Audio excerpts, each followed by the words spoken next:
Anyway, these instinctual behavioural patterns, they're not all bad, like driving a car is good. But there's other ones like, you know, I'm a dead shit, or I'm just stupid, or, you know, the stuff that we have. And they run. And we believe those things are us. Well, it's not. And it's easy to say it's not, but to get hold of those is not all that easy. But none of that's real. And when the energy will hit it, and particularly in a relationship, as you move along, that stuff comes up. You go past insecurity, and then you start running into behavioural patterns. And it's, for example, one of the most obvious ones is in violence towards women. In some instances, the father might have been violent. And there's a subconscious pattern that believes that that's the way it is. Although the mind goes, this is not on, the subconscious pattern is almost, that's a way that you get attention as a child.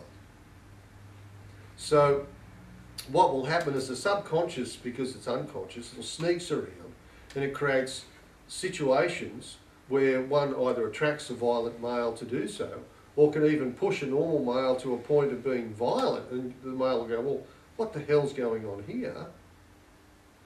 And because this force, this subconscious force is so powerful that it can create those sort of dynamics. Not just in women, but that's an example that I've seen a lot of.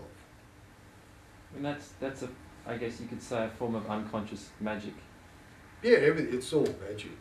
But yeah, it's the way the subconscious works. In most instances, what we see out there is really a reflection of what's in here. You track it. Yeah, and getting a handle on how that dynamic's working and what it's actually saying to us is a whole different process than running along and being the victim. The alchemists have a crucible, and the processes contained in the crucible is a thing called hermetically sealed.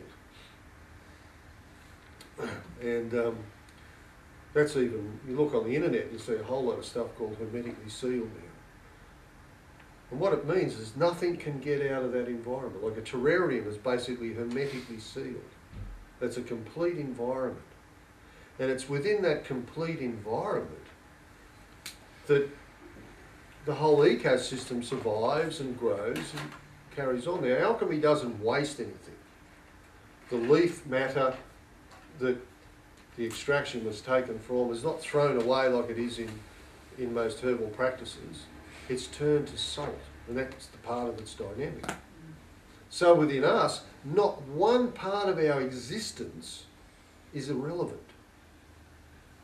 We can't blame anyone, and that's not to mean that if someone comes and jumps on your toe, they're not a dead shit. But for some reason, you were there. For some reason, you were there for that person to jump on your toe. Why?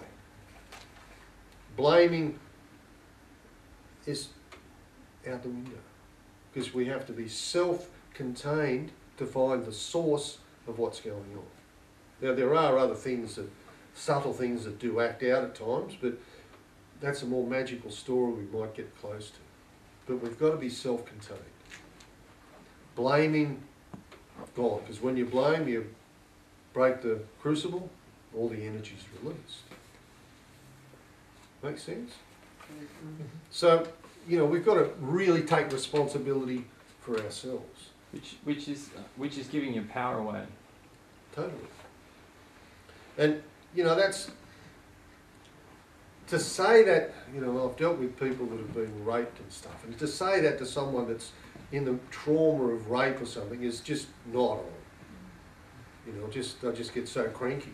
But at the end of the day, that person's got to get to a point where they're self-contained. You know, well, you know, I'm not responsible for what this person did. I'm responsible for me. And there may be something in the subconscious that's created it, whatever. But you get the basic idea. And that's where these instinctual behavioural patterns live in here. So one way to track those is to see if you see a pattern. Like if 3 totally independent people in your life behave towards you the same way or something, suppose. Then you go, what's the common denominator? It's me. Okay, there must be what's going on here. That's a good one.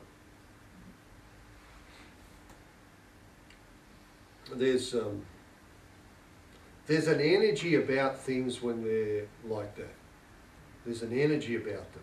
And the stiller we become, the more obvious it is that, yeah, that's got energy in it. There's something that's saying something to me.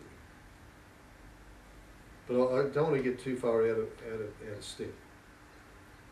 So we've got this, yes. So could you just say a little bit more about if you play victim, how that sort of, I think, I'm not sure if you said it breaks the crucible, or you're disempowering yourself, you break the energy of it.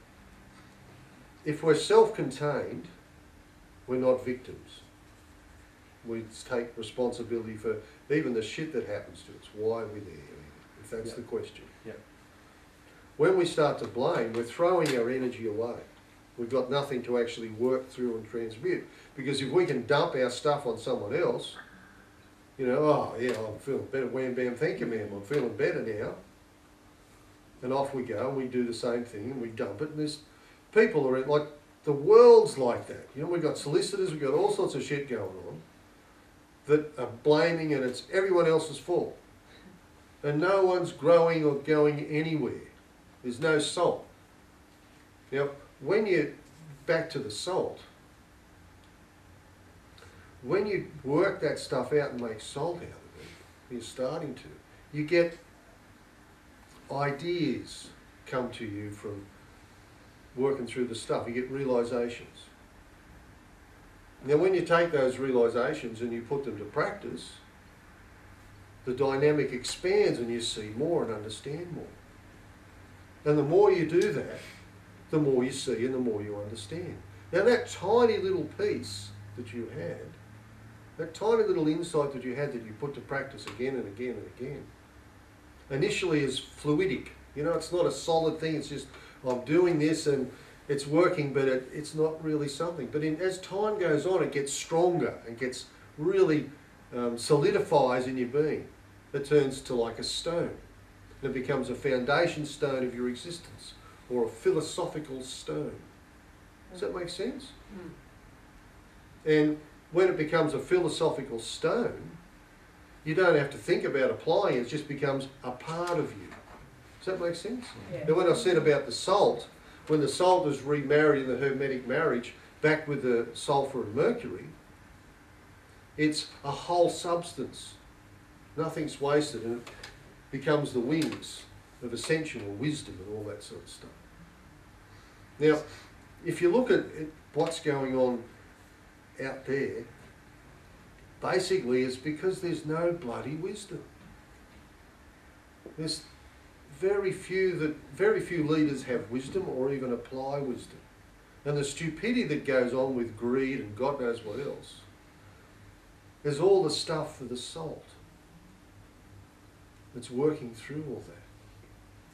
But wisdom is the key, and it's the most precious substance that we can actually have.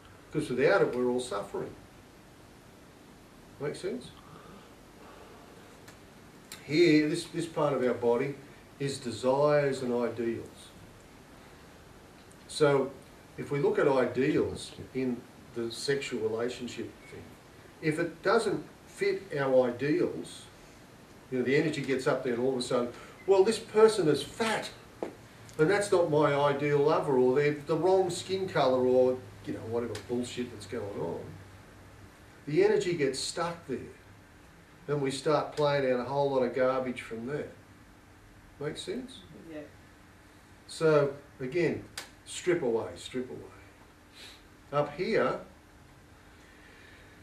well, it's obviously love, but it's also our feelings, how we feel about things. Now, if you think about normal sexual relationships,